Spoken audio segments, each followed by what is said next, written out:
नमस्कार, स्वागत है आपका बिहार समाचार में। बिहार वालों के लिए आज मुख्यमंत्री नीतीश कुमार जी ने कई बड़ी घोषणाएं की है, साथ ही कई योजनाओं की भी शुरुआत की गई। आज बिहार की प्रमुख खबरों पर बात करेंगे। इससे पहले आपसे एक छोटी सी अनुरोध है, कृपया वीडियो को एक प्यारा सा लाइक अवश्य कर दीजिएगा। आपका लाइक करना ही हमारी मेहनत का फल होता है। बिहार के सभी जिलों में आज भयानक बारिश होने वाली है। मौसम विभाग ने बिहार के 22 जिलों में बारिश का ऑरेंज अलर्ट जारी कर दिया है। मतलब इतनी भयानक वाली बारिश होगी कि नदियों का जलस्तर बढ़ेगा, बाढ़ से तबाही आएगी। आज पूरे बिहार के लिए खतरनाक अलर्ट जारी किया गया है। जहां 22 जिलों में ऑरेंज अलर्ट जारी किया गया, तो वहीं बाकी बचे 16 जिलों में बारिश का येलो अलर्ट जारी कर दिया है। अगले 24 से 48 घंटों तक हेवी रेन की चेतावनी दी गई है। इतनी खतरनाक सी बारिश हो रही है कि नदियों में बना बांध टूट रहा है, नदियों में जन सैलाब देखा जा रहा है, लोग बेघर हो रहे हैं, लोग त्राहिमाम कर रहे हैं। देखिए, बिहार में मानसून ने काफी रफ्तार पकड़ ली है। मौसम विभाग ने अगले 24 से 48 घंटों तक भयानक बारिश को लेकर अलर्ट जारी किया। आज बिहार के जिन 22 जिलों में बारिश सबसे ज्यादा तबाही मचाएगी, ये जिले हैं पश्चिमी चंपारण, गोपालगंज, सिवान, सारण, बक्सर, भोजपुर, अरवल, औरंगाबाद, कैमूर, रोहतास,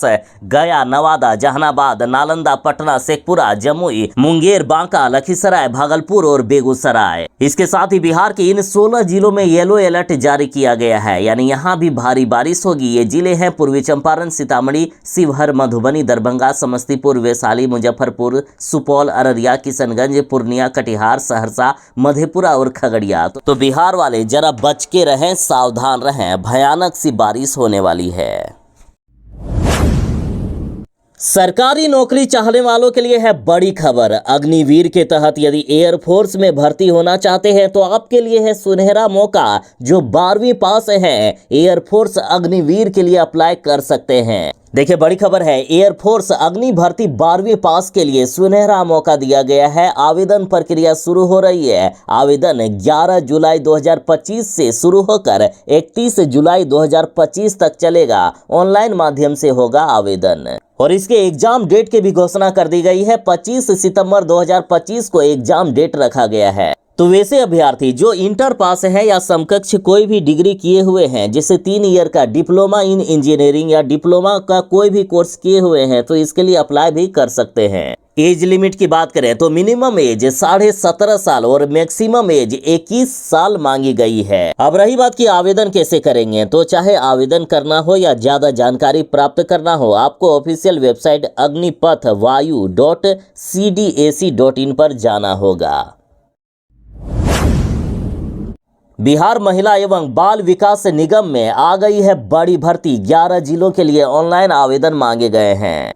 देखिए, बिहार में महिला एवं बाल विकास निगम की तरफ से बिहार के 11 अलग अलग जिलों में भर्तियां निकाली गई है। ये भर्ती अलग अलग प्रकार के पदों के लिए निकाली गई है। वैसे ऑनलाइन आवेदन की प्रक्रिया 26 जून 2025 से शुरू है। 18 जुलाई 2025 तक ऑनलाइन आवेदन करने का लास्ट डेट रखा गया है। अब रही बात कि आखिर किन किन पदों पर बहाली होगी, तो देखिए, केंद्र प्रशासक, केस वर्कर, पारा लीगल लॉयर, पारा मेडिकल वर्कर, मनोसामाजिक परामर्शी, कंप्यूटर ज्ञानयुक्त कार्यालय सहायक आदि पदों पर बहाली होने वाली है। टोटल पदों की संख्या 77 रखी गई है। 77 पदों पर होगी बम्पर बहाली। तो वैसे अभ्यर्थी जो स्नातक किए हुए हैं यानी ग्रेजुएशन पास हैं, इसके लिए आवेदन कर सकते हैं। हाँ, यहाँ एक बात नोट करने वाली है कि महिलाओं के मुद्दों से संबंधित किसी सरकारी या गैर सरकारी परियोजना या कार्यक्रम में परामर्शी के रूप में 1 वर्ष का कार्य अनुभव रखने वालों को ज्यादा प्राथमिकता दी जाएगी। साथ ही स्थानीय अभ्यर्थियों को भी ज्यादा प्राथमिकता मिलेगी। बिहार के जिन 11 जिलों में ये बहाली निकाली गई है, उनमें मुजफ्फरपुर, गया, पूर्वी चंपारण, पश्चिमी चंपारण, पूर्णिया, कटिहार, रोहतास, मधुबनी, कैमूर, औरंगाबाद और जमुई जिला शामिल है। अब रही बात कि आवेदन कैसे करेंगे, तो आवेदन करने के लिए आपको ऑफिशियल वेबसाइट wcdc.bihar.gov.in पर जाना होगा।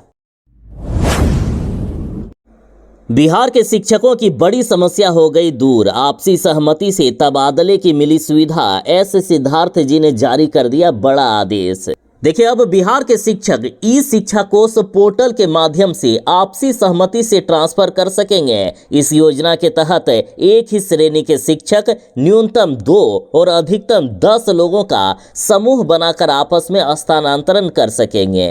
यानी आप आसानी से म्यूचुअल ट्रांसफर कर सकते हैं। कोई शिक्षक आपके स्थान पर आना चाहता है और आप उनके स्थान पर जाना चाहते हैं तो सीधा ऑनलाइन अप्लाई करके आप डायरेक्ट ये काम कर सकते हैं। देखिए, शिक्षा विभाग के अपर मुख्य सचिव डॉक्टर एस सिद्धार्थ जी ने सभी जिला शिक्षा पदाधिकारियों को पत्र लिखकर 10 जुलाई से इस व्यवस्था के लागू होने की जानकारी दी है। शिक्षकों के लिए ये सुविधा 10 जुलाई से लेकर पूरे जुलाई माह तक के लिए उपलब्ध रहेगी। यानी आप म्यूचुअल ट्रांसफर करना चाहते हैं तो पूरे जुलाई भर आपको समय मिलेगा। हाँ, यदि समूह में ट्रांसफर करना चाहते हैं तो जरा ध्यान दीजिएगा, यदि समूह का कोई भी एक सदस्य ज्वाइन नहीं करता है तो पूरा ट्रांसफर आदेश को रद्द कर दिया जाएगा।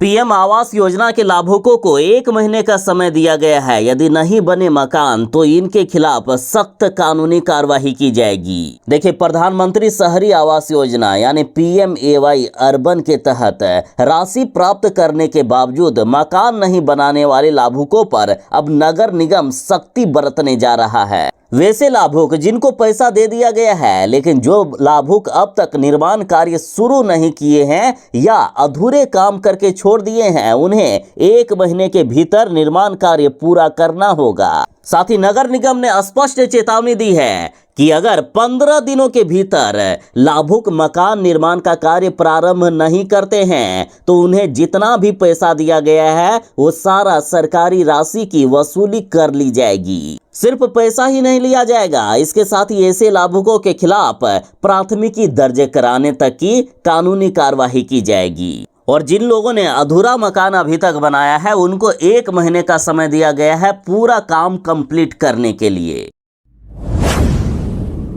अब बिहार में नहीं होगी शिक्षकों की शिकायतें अनसुनी। शिक्षकों की जो भी शिकायत है उस पर तुरंत कार्रवाई की जाएगी। देखिए, शिक्षकों की समस्याओं के त्वरित एवं प्रभावी निराकरण के लिए बिहार शिक्षा विभाग ने एक नई पहल की है। विभाग ने मुख्यालय स्तर से जिलावार नोडल अफसरों की तैनाती की है जो ई शिक्षा कोष पोर्टल पर शिक्षकों द्वारा दर्ज की गई शिकायतों की समीक्षा, उनका अनुश्रवण यानी मॉनिटरिंग एवं समाधान सुनिश्चित करेंगे। इस व्यवस्था के तहत प्रत्येक सोमवार को इन शिकायतों की स्थिति की समीक्षा की जाएगी ताकि किसी भी शिकायत का समाधान लंबित ना रहे और शिक्षकों को समय पर राहत मिल सके। साथ ही शिक्षा विभाग ने ये स्पष्ट किया है कि शिकायतों के समाधान में लापरवाही बरतने वाले अधिकारियों के खिलाफ सख्त से सख्त कार्रवाई की जाएगी।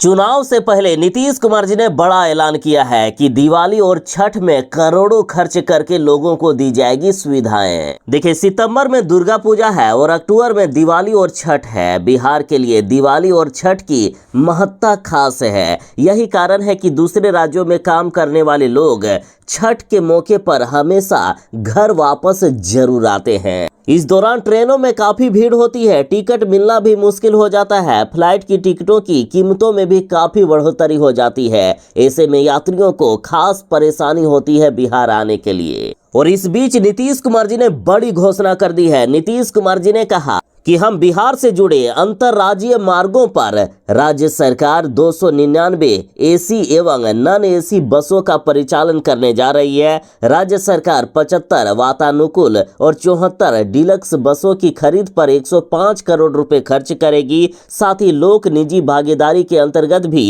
150 अतिरिक्त एसी बसों का परिचालन कराया जाएगा। यानी अब पर्व त्योहार पर घर लौटने की टेंशन हो गई है खत्म। नीतीश सरकार ने विधानसभा चुनाव से पहले बड़ा दांव खेल दिया है।